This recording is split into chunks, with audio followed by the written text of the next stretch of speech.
ৰাম ইন্দৰু ভইলে কগুৰু বুঝাইলা ধৰ্মক ভকতিত পৰে আন নলৈলা বৰে ক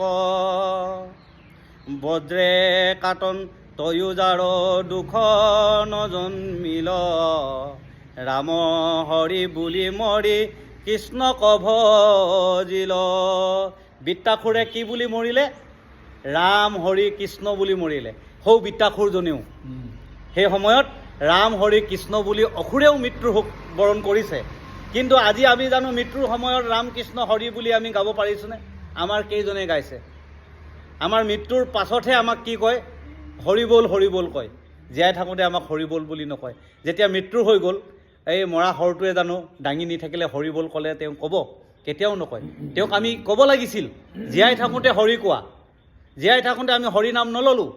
তাহানি দিনত সেই অসুৰেও জানিছিল মোৰ মৃত্যু হ'ব, এতিয়া মই হৰি নাম ল'ব লাগে। কাৰণ তেওঁ কিয় কৈছে এইটো কথা? আমি সকলোৱে জানো আমি মৰিম এদিন। সকলোৱে আমি মৰণৰ কাষ চাপিছোঁ। কোনদিনা আমাৰ নিমিষতে দিন গুচি যায় আমি নাজানো। গতিকে আমি যেতিয়াই সময় পাওঁ তেতিয়া আমি হৰি নামত আমি ৰতি হ'ব লাগে। হৰি নাম লৈ মৃত্যুৰ আগমুহূৰ্ত আমি তৰিব লাগে। এই যে বৃত্তাসুৰে কি কৈছে? মৃত্যুৰ আগমুহূৰ্তত হৰি নাম লৈ তেওঁ নিজৰ জীৱন তৰিলে। গতিকে আমাৰ জীৱনটো আমি তৰিব লাগিব হৰি নাম লৈ। আৰু যদি হৰি নাম নলওঁ তেনেহ'লে অৱশ্যে আমি ক'ত পামগৈ? সেই অসুৰজনী, সেই জীৱ জন্তু পশু পক্ষীত আকৌ পুনৰ গুচি যাম। আমাক সুন্দৰকৈ অজামিলৰ জন্ম কাহিনী আগত কৈ গ'ল।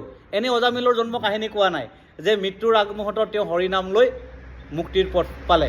ঠিক তেনেকৈ আমিও যদি নিমিষতে ঈশ্বৰৰ নাম ল'ব পাৰোঁ তেনেহ'লে সেইটো শেষত আমি কেনেকৈ ঈশ্বৰৰ নাম আমাৰ মুখৰ পৰা ওলায় সেই অনুশীলনৰ কাৰণে আমি অনুশীলন কৰি থাকিব লাগিব। সেইখিনি কৰিবৰ কাৰণে সেইকাৰণে আমাক কৈছে কি যে বৃত্তাসুৰৰ মুখত যেনেকৈ হৰিনাম ওলালে ঠিক তেনেকৈ আমাৰো মুখত যেন হে প্ৰভু হৰিনাম বাজ হয় আৰু মৃত্যু আমি তৰিব পাৰোঁ। এই বৃত্তাসুৰেও তৰিলে, সেইটো কথা কৈছে যে আমিও তৰিব লাগিব। কৃষ্ণ।